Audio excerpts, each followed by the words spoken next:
untuk menyampaikan 5 tuntutan dari ormas-ormas Islam yang tergabung pada Forum Ukhuwah Islamiyah.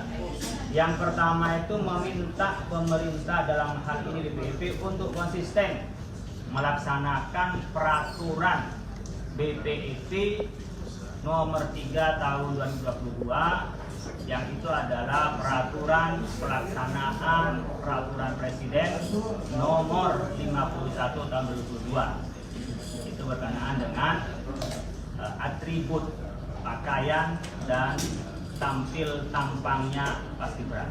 Di situ dijelaskan pada poin 4 bab 7 bahwa untuk paskibraka putri itu menggunakan ciput. Ciput itu alat dalamnya jilbab berwarna hitam untuk putri berhijab. Jelas di situ ditentukan di dalam peraturan BPIP dan itu adalah pelaksanaan dari peraturan Presiden nomor 51 tentang berhijab itu diakomodir di dalam peraturan perundang-undangan sebagaimana tentu konstitusi kita, sebagaimana Pancasila kita yang menghormati hak asasi dan itu ada pada ketuhanan yang Maha Esa di sila pertama. Tetapi di peraturan, di keputusan BPIP, Kepala BPIP, keputusan Kepala BPIP yang nomor 35 tahun 2004 tentang standar pakaian, atribut dan sikap tampang paskibraka itu ternyata poin itu hilang satu. Soal ciput itu ya, yang berwarna hitam untuk putri yang berhijab hilang sehingga ketentuan yang harus 6 menjadi 5. Maka kami di sini meminta untuk itu direvisi atau dicabut, ya, dikembalikan lagi saja mengikuti peraturan BPIP yang nomor 3 tahun 2022 itu. Di situ ada ketentuan untuk menggunakan hijab.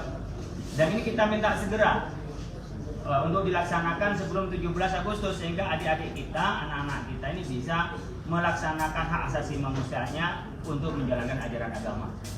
Meskipun ada panitia yang menyatakan dijamin untuk menggunakan hijab pada saat upacara, kami minta ini peraturan, ya, untuk dicabut. Sehingga lisan itu nggak bisa mencabut peraturan, dia harus dicabut. Yang kedua, itu tidak hanya soal di IKN, karena peraturan bisa juga upacara-upacara di tempat lain. Sehingga adik-adik kita, anak-anak kita di tempat-tempat upacara pun juga punya hak dan bisa melaksanakan agamanya untuk menggunakan hijab. Yang ketiga, kita meminta Presiden untuk mengevaluasi kinerja BPIP ini. Minta segera dicabut mandatnya kepada Kepala BPIP, diberhentikan dan diganti. Ya, kita minta kepada Presiden, mendesak kepada Presiden agar kinerjanya dievaluasi, kemudian Kepala BPIP-nya dan mungkin yang terlibat dengan penyalahgunaan dalam aturan atau mendistorsi peraturan yang lebih tinggi. Saya pikir adalah kesalahan fatal.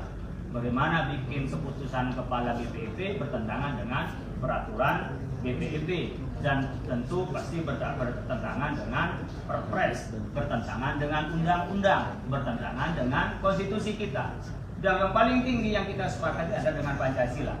Maka minta Kepala BPIP dan yang terlibat di dalamnya yang bertanggung jawab untuk diberhentikan dan diganti dengan orang yang mengerti Pancasila dan mengerti konstitusi. Yang keempat, meminta kepada BPIP agar membersihkan institusi itu dari kepentingan politis dan penafsiran Pancasila yang menyimpang dan sehingga bertentangan dengan hakikat, makna dan dari tubuh Pancasila itu sendiri. Ini kan sudah jelas. Kita ini sepakat kebinekaan, kok malah penyeragaman? Itu sudah pasti adalah tafsir yang salah. Kita sudah sepakat bahwa kita ini ketika upacara ada kita yang berbeda-beda, kemudian agama kita yang berbeda-beda menggunakan sesuai dengan adat dan agamanya, menunjukkan tentang perbedaan-perbedaan kita. Tapi kok ini diseragamkan, saya yakin ini adalah bertentangan dengan Pancasila. Yang kelima terakhir, meminta kepada seluruh komponen bangsa, khususnya pemerintah, untuk konsisten dalam menjamin hak asasi kita, hak asasi keagamaan kita. Ya. Ini ada pada Undang-Undang Hak Asasi Manusia, ada pada Undang-Undang Dasar kita konsisten. Jadi kita kembali kepada patokan kita berbangsa dan bernegara, kepada Pancasila dan Undang-Undang Dasar. Ini keputusan pimpinan-pimpinan ormas Islam ya, yang hadir pada kesempatan kali ini di MUI. Meskipun secara mendadak alhamdulillah mereka datang ke rumah, dan 5 ini tadi sudah kita bahas bersama dan menjadi keputusan bersama.